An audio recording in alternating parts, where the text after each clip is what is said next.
guys, welcome back to my channel. So it's still lockdown time. No unboxings, no new product to show, although I've got quite a cool haul coming over from the UK again, but we'll just have to wait until things are back up and running so I can get hold of them. Most of you have also been paying attention to some of the Facebook stuff from one of our comic stores. You'll have noticed that I bought a few more chases to add to an already growing chase collection. So I've also going to start off with the three main questions that I'm always asked by the newbies. So the first question I get asked often is, where do I buy Funko Pops? Well, that's an easy answer, because there are comic stores all over the country, and there's online stores that you can buy from, and obviously you can also purchase from guys overseas, from eBay, from Amazon, and places like that. So what I've noticed, a lot of people, very worried about purchasing from overseas, especially from places that obviously don't have good rapport. So a lot of guys get nervous from buying through Facebook pages and things like that. So what you'll also notice is, if you do a lot of digging into the Funko groups on Facebook, if you get hold of Funko Fanatics online, on Facebook itself, and also, Funko Pop Collectors of South Africa, you'll start to get to know the people in the community. And I would normally suggest the best option, if you ask the question where to buy, pop onto the Facebook groups. Don't have to be a Funko collector yet, but it's a good idea to start there. That way you can gauge and find out what, tickles your fancy. And you can obviously chat to all the people there. It's a very open, community. The guys are very willing to help all the time. So that way is probably a good way to start when deciding where to buy from. You'll notice, if you ask people questions about buying from places like Takealot and Raru and all those things, they all have their pros and cons. I've had bad experiences with so many of them that I actually just don't purchase from any of those anymore. I don't buy from Raru anymore. I don't buy from Takealot. And the main reasons is that more often than not, they advertise the products and you get something else. So there's, product descriptions are never correct. And a lot of the times Takealot stuff is filled by people dealing on the side.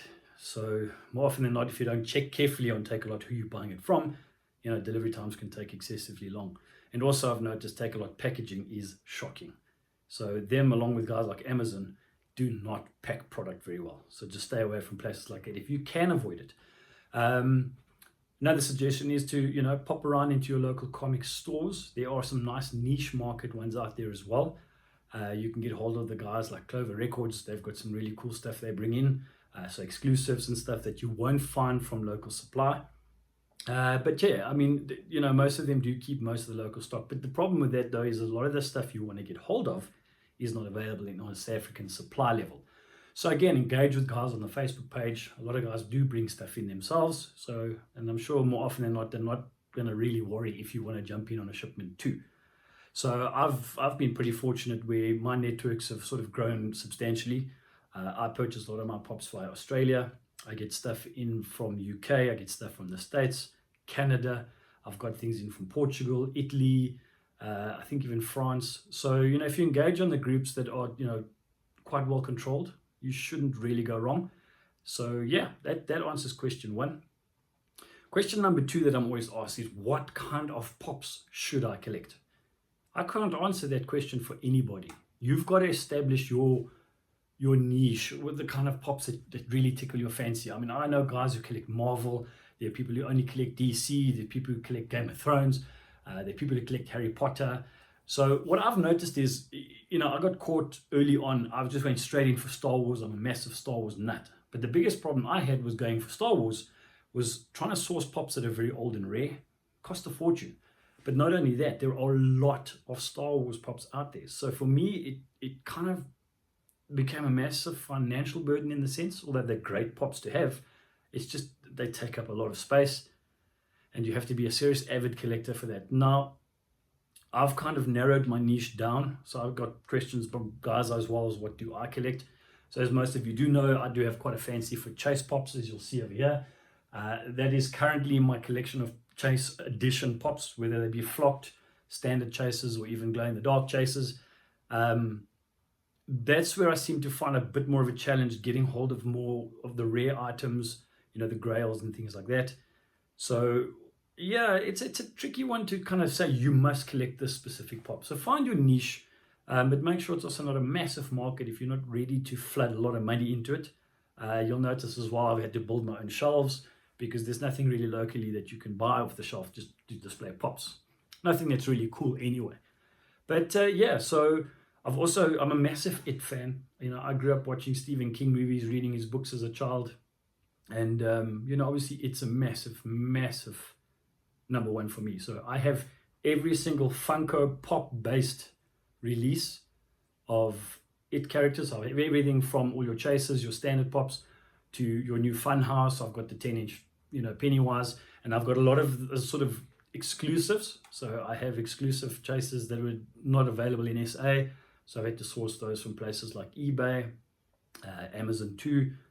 So yeah, I mean, obviously it's a risk that you take. Most of you'll know that I had a massive battle getting the Freddy Funko as Pennywise. I had to go through 2 fake versions first until I got the original. But that's the beauty, it makes it all worthwhile. And of course, buying from guys like eBay, you know, that one advantage is that you have buyer protection. And I was covered on both occasions.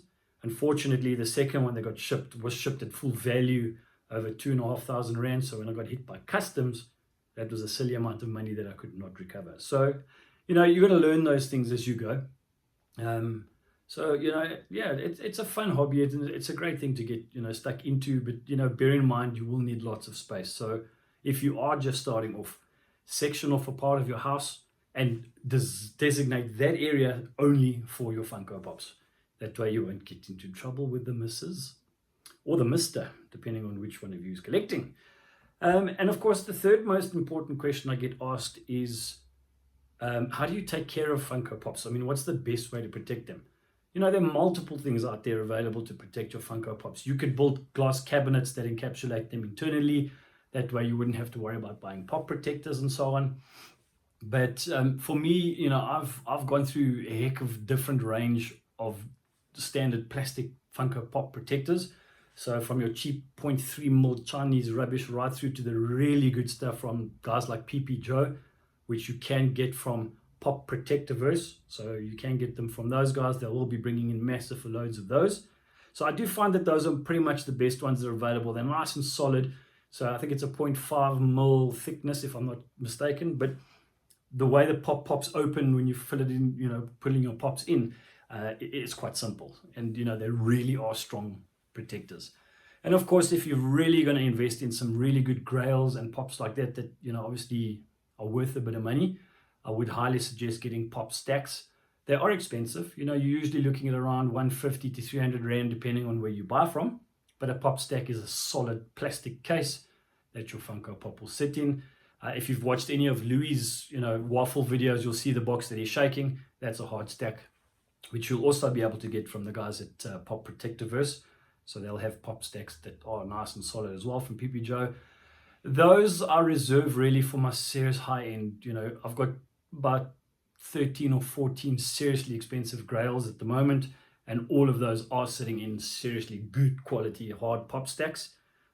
Things that are not at my sort of high level of grail, as you'll see over here, just as an example. So if you look at my Michael Myers and my Jason Voorhees and so on, so these guys, I use the PP Joe pop stacks from Pop Protectiverse. A quite cool thing, I don't know if you can see, but they've got little loops on top. So if you do want to hang anything up or anything like that, you've got those loops built in. But grails that I sort of value between 2,000-3,000 Rand or so, yeah, those I would normally keep in a good quality pop protector like so. Hard stack I would use obviously for the very, very expensive ones. But yeah, that's just how I like to keep them stored. So yeah, I'm going to roll a little video because again, I know I said I would tell you about 3 questions I get asked often, but the 4th question I've been asked recently from a lot of people is, how many Chase Funko Pops do I have? A lot. And I've still got a heck of a lot coming from other places. Like I said, I've got 3 coming locally, and I've got another 5 waiting for me in the UK. I've just got to let John know when to release, obviously when our lockdown is over. So I've just done a little video roll for you at the end here, so you can see what chases I do have currently in my collection and not what's still coming. So onwards and forwards, folks. Again, thanks for watching. Please subscribe to my channel. You'll get notifications as soon as I put a new video up for you. And stay inside your house. Inside, walk around your little garden, back inside. Stay safe, guys. We're 1 week in, we've got 2 weeks left. If we keep at this, I doubt we'll have an extended lockdown. Much love from me, Marty. Thanks again. Stay safe, guys.